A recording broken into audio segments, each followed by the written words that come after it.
మంగళగిరి నుండి జై భీమరావు భారత్ పార్టీ అధ్యక్షులు జడా శ్రవణ్ కుమార్ నామినేషన్ దాఖలు చేశారు. ప్రస్తుతం జడా శ్రవణ్ కుమార్ ఉన్నారు. సార్, మంగళగిరిని మీరు ఎంచుకోవడానికి ప్రధాన కారణం ఏంటండి? ఈరోజు నామినేషన్ దాఖలు చేశారు, ఎలా ఉండబోతుంది?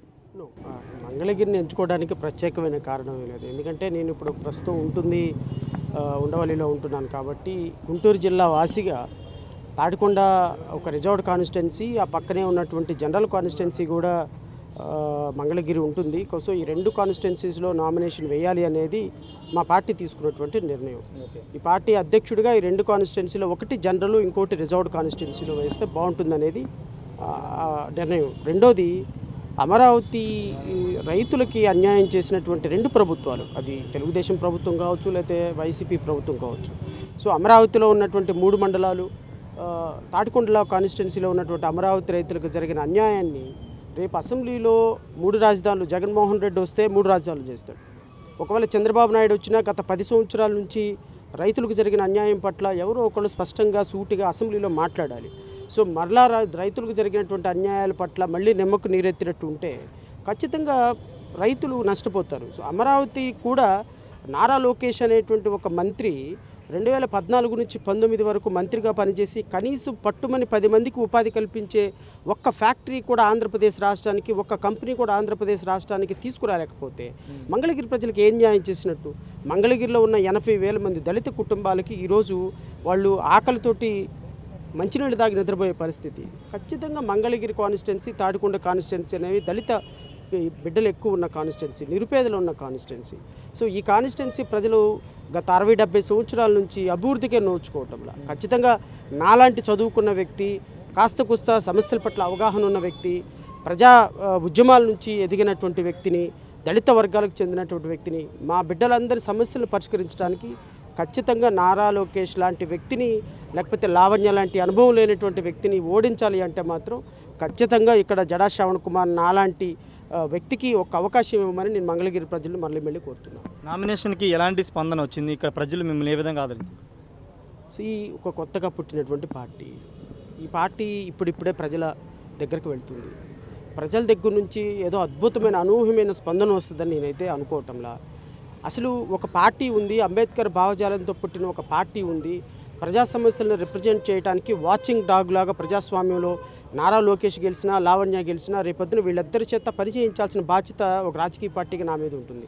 ఇక్కడ ఉన్నటువంటి 80,000 మంది బడుగు బలహీన వర్గాల కుటుంబాలకు సంబంధించి చూడాల్సిన బాధ్యత నా మీద ఉంటుంది. లేకపోతే అమరావతి రైతులకు ఇచ్చినటువంటి సమస్యల పట్ల వాళ్ళకి రేపు అన్యాయం జరిగితే మాట్లాడాల్సినటువంటి వాచింగ్ డాగ్ లాగా ప్రజాస్వామ్యంలో ఒకటి ఉంది. 2024లో ఇది అద్భుతంగా గెలిచేస్తాను, ఓడిస్తాను అనేటువంటి కాకమ్మ కబుర్లు నేను చెప్పను. నేను వచ్చింది ఒక మార్పు కోసం. మార్పు ఈరోజు వస్తుందా, 29లో వస్తుందా, 34లో వస్తుందా నాకు తెలియదు. కానీ ప్రజాస్వామ్యంలో గెలిచినటువంటి ఎమ్మెల్యే ఎవరైతే ఉన్నారో 10 సంవత్సరాలు ఆళ్ల రామకృష్ణారెడ్డి నిద్రపోయాడు. ఎవరు మాట్లాడారు? నాలాంటి వ్యక్తి ఉంటే రేపొద్దున నాకు 100 ఓట్లు వచ్చినా, 1000 ఓట్లు వచ్చినా, 10,000 ఓట్లు వచ్చినా మరలా రేపు 5 సంవత్సరాలు ప్రజల కోసం పనిచేస్తా. గెలిచినటువంటి ఎమ్మెల్యే పని చేయకపోతే నడ్డి విరగొట్టి పనిచేయిస్తా. సో ఈ సందర్భంలో ప్రజల దగ్గర నుంచి స్పందన అంచెలంచెలుగా వస్తుంది. ఆ ప్రజాస్పందన నన్ను ఎమ్మెల్యేగా ఈ రాష్ట్రంలో నుంచి అత్యధిక మెజారిటీతో గెలిపించేంత వరకు ప్రజల కోసం పనిచేస్తాం. గెలిచిన తర్వాత ఇంకా రెట్టించిన ఉత్సాహంతో ప్రజల కోసం పనిచేస్తాం. అంటే ఒకవైపున టీడీపీ బీసీలు మా వైపు ఉన్నారు, అందరూ కూడా మా వైపు ఉన్నారు. వైసీపీ మాత్రం ఎస్సీ, ఎస్టీ, బీసీ మైనారిటీలు అందరూ సంక్షేమ పథకాలు ఇచ్చాం కాబట్టి మాకు ఓట్లేస్తారని వాళ్ళు బలంగా నమ్ముతున్నారు.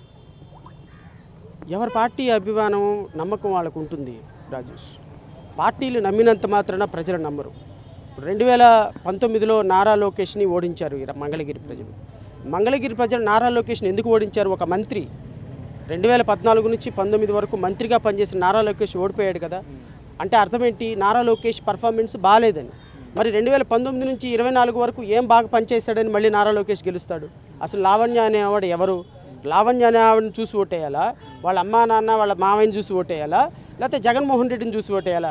జగన్మోహన్ రెడ్డిని చూసి ఓటేయటం అయితే మాత్రం ఈ రాష్ట్రంలో కనీసం ఒక్క ఎస్సీ, ఎస్టీ, క్రిస్టియన్, ముస్లిం వాళ్ళు కూడా ఓటేయకూడదు. ఎందుకు అంటే అన్ని పథకాలు రద్దు చేసి దళిత బిడ్డలను కొట్టి చంపిన చరిత్రలో ఎప్పుడూ చేయని దుస్సాహసాలు చేసినటువంటి ప్రభుత్వం వైఎస్ఆర్సీపీ ప్రభుత్వం. సో ఇప్పుడు లావణ్య అనేటువంటి అమ్మాయి పాపం, ఆమెకి సరిహద్దులే తెలియవు. వాళ్ళ నాన్నగారో లేకపోతే వాళ్ళ మామగారో లేకపోతే వాళ్ళు వీళ్ళందరూ కూడా ఎమ్మెల్యేలు, మినిస్టర్లు అని చెప్పేసి తిరుగుతున్నారు వాళ్ళు. సో రేపొద్దున ఈవిడ గెలిచిన తర్వాత నిజంగా రేపొద్దున ఒక సమస్య ఉంటే ఏం చేయగలదు? నాకేం తెలుసు, జగన్ అన్నని అడుగు అంటుంది. నాకేం తెలుసు రామకృష్ణ గారిని అడగండి అంటుంది. సో ఆవిడ దగ్గరికి ఒక సమస్య కోసం వెళ్ళినప్పుడు పరిష్కరించగలిగిన నాలెడ్జ్ లేదు, పరిష్కరించగలిగినటువంటి అవకాశం లేదు. లేకపోతే రేపు నారా లోకేష్ గెలిచిన దగ్గర నుంచి మంగళగిరి ప్రజలు ఏదైనా సమస్య అంటూ వెళితే వాళ్ళ ముఖం మీద తలిపేసేటువంటి వ్యక్తి మా నారా లోకేష్.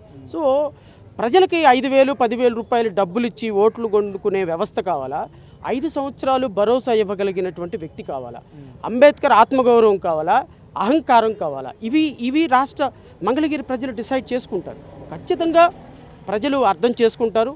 నేను ప్రచారంలో తిరిగినప్పుడు లేకపోతే నేను వెళ్తున్న సందర్భంలో 80% మంది ప్రజలు ఇంకా మార్పు రావాలి సార్, ఎప్పుడు చంద్రబాబు నాయుడు జగన్మోహన్ రెడ్డి కాదు sir, someone should come to change the nation. భారతదేశం ఆంధ్రప్రదేశ్ మంగళగిరి కాన్స్టిట్యున్సీ డెవలప్ అవ్వాలి అంటే ఒక మార్పు కావాలి అని ప్రజలు మార్పు కోరుకుంటున్నారు. నిజంగా ప్రజలు కనుక మార్పు కోరుకుంటే రేపొద్దున ప్రజలు అత్యధిక మెజార్టీతో నన్ను ఆశీర్వదిస్తారు.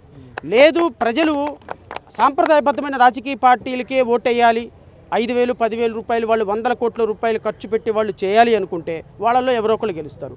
వాళ్ళు గెలిచినా నేను ఓడిపోయినా, నేను గెలిచినా వాళ్ళు ఓడిపోయినా 5 సంవత్సరాలు నేను ఓడిపోతే వాళ్ళ చేత పని చేయిస్తా, నేను గెలిస్తే నేను పని చేస్తా. అంటే మీ నినాదం ఎంతవరకు ప్రజలు యాక్సెప్ట్ చేసే అవకాశం కనబడుతుంది? ఇప్పుడున్న మీరు చెప్పినట్టే ఇప్పుడున్న పాలిటిక్స్లో ఎంతవరకు యాక్సెప్ట్ చేసే అవకాశం? యాక్సెప్ట్ చేయటానికి అవకాశాలు చాలా తక్కువ, కానీ యాక్సెప్ట్ చెయ్యరు అని చెప్పడానికి కూడా అవకాశాలు తక్కువ. సో నేనేమనుకుంటానంటే ప్రజలు ఒక్కసారి ఆలోచించమంటున్నా. ఒక జడ్జిగా 10 సంవత్సరాలు పనిచేసి, ఒక న్యాయవాదిగా హైకోర్టులో 5 సంవత్సరాల నుంచి కొన్ని వేల సమస్యలు పరిష్కరించినటువంటి ఒక న్యాయమూర్తిగా, ఒక దళిత బిడ్డగా, ఒక ప్రజాస్వామ్యవాదిగా డాక్టర్ బాబాసాహెబ్ అంబేద్కర్ పేరుతోటి ఒక పార్టీ పెట్టి రాజకీయాలు చేయాలి అని ముందుకొచ్చినప్పుడు ఇప్పటికీ కూడా ప్రజాస్వామ్యంలో మాలాంటి వ్యక్తులను ఆశీర్వదించకపోతే, నారా లోకేష్ 100 కోట్లు ఖర్చు పెట్టాడని ఆయన ఎమ్మెల్యే చేస్తే, లేకపోతే లావణ్య జగన్మోహన్ రెడ్డి ఎస్సీలందరికీ బాగా చేశాడు కదా, లేకపోతే ఎస్సీలకు లోన్లు ఇవ్వకుండా వాళ్ళకి 2,000 పెన్షన్ ఇచ్చాడు కదా అని లావణ్యాన్ని గెలిపిస్తే ఖచ్చితంగా మళ్ళీ ప్రజాస్వామ్యం వాళ్ళు తంతే పెనం మీదలోంచి పొయ్యి మీదలోంచి పెనం మీద పడుతుంది. అదే కాదు, భరోసా కావాలి. రేపొద్దున ఎమ్మెల్యేగా మంగళగిరి కాన్స్టిట్యున్సీ నుంచి నేను గెలిచిన మరుక్షణం సమస్య అంటే మంగళగిరి ప్రజల యొక్క గడప దాటకుండా నా ప్రాణం అడ్డేసి నిలబెడతా. అది నాకున్న కమిట్మెంటు, అది నాకున్నటువంటి ఆలోచన. ఖచ్చితంగా మంగళగిరి ప్రజలు ఏ స్థాయిలో నన్ను ఆశీర్వదించాలో ఆ స్థాయిలో ఆశీర్వదిస్తారు. ఒకవేళ నేను ఎమ్మెల్యేని కాకపోయినా ఎవరు ఎమ్మెల్యే అవ్వాలి అని డిసైడ్ చేసేది నేనే. Thank you sir. మొత్తంగా అయితే ఖచ్చితంగా మంగళగిరిలో గెలిచినా ఓడినా ఇక్కడే ఉంటా అని చెప్తున్నారు. గెలిస్తే సమస్యలను పరిష్కరిస్తాను, ఓడిపోతే ఎమ్మెల్యే ఎవరైతే గెలుస్తారో ఆ ఎమ్మెల్యే చేత దగ్గరుండి పనిచేస్తానని జడా శ్రవణ్ కుమార్ చెప్తున్నారు. చూడాలి మరి మంగళగిరి నియోజకవర్గంలో జడా శ్రవణ్ కుమార్ ఏ మేరకు ఇంపాక్ట్ చూపుతారు. కెమెరా పర్సన్ విజయ్తో రాజేష్ RTV మంగళగిరి నుండి. మరిన్ని వీడియోస్ కోసం ఛానల్ ని సబ్స్క్రైబ్ చేయండి, లేటెస్ట్ అప్డేట్స్ కోసం వాట్సాప్ ఛానల్ ని ఫాలో చేయండి అండ్ లింక్ డిస్క్రిప్షన్ లో ఉంది.